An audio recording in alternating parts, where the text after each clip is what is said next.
¿Hasta qué punto puede el teletrabajo ser considerado un derecho? Es decir, ¿hasta qué punto puede un trabajador exigirle al empleador que acepte el teletrabajo? O viceversa, ¿hasta qué punto puede un empleador exigirle al empleado que preste servicio bajo la modalidad remota? Lo cierto es que para la mayoría de las legislaciones de Iberoamérica, de España, el teletrabajo es plenamente voluntario, es decir, requiere el concurso de voluntades de ambas partes, tanto del empleador como del trabajador. Y solo en circunstancias muy excepcionales, como veremos ahora más adelante, es posible imponerle al empleador la aceptación de la modalidad de teletrabajo o de trabajo remoto.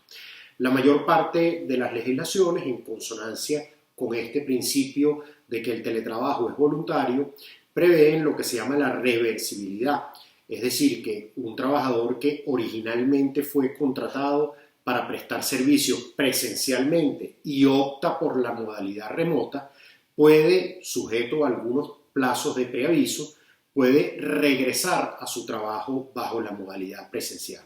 Esto no es aplicable a aquellos casos donde originalmente el empleado fue contratado para trabajar por vía remota. En ese momento no se previó la prestación de servicio presencial, de manera que es distinto a cuando ocurre un caso de conversión, como los que expliqué anteriormente.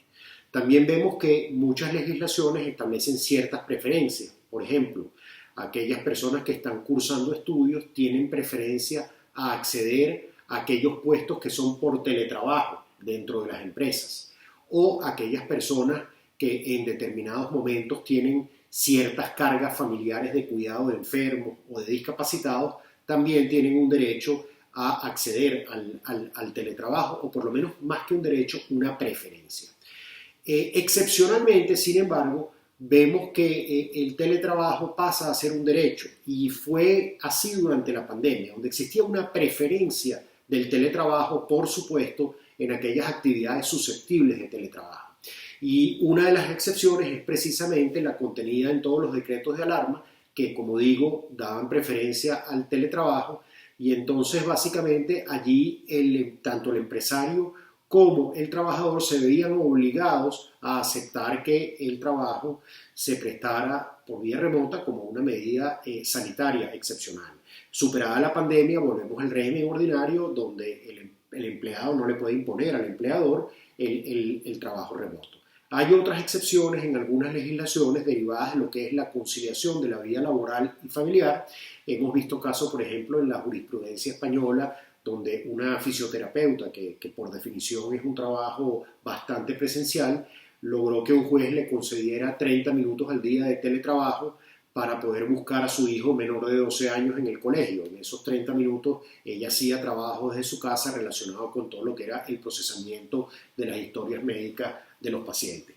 Tuvimos recientemente un caso de un gerente de informática, que también por definición es un trabajo susceptible de hacerse por vía remota, donde él básicamente viajó a Portugal, se quedó en Portugal durante la pandemia, y él pretendía que la empresa en Venezuela siguiera aceptando la prestación de servicio por vía remota. A la empresa no le convenía que este gerente de informática, de ciberseguridad, estuviera prestando servicios por vía remota, y lo quería en Caracas. Bueno, allí básicamente se llegó a un acuerdo para poner fin a la relación de trabajo, pero en ningún momento puede el empleado imponerle al empleador la modalidad de trabajo remoto.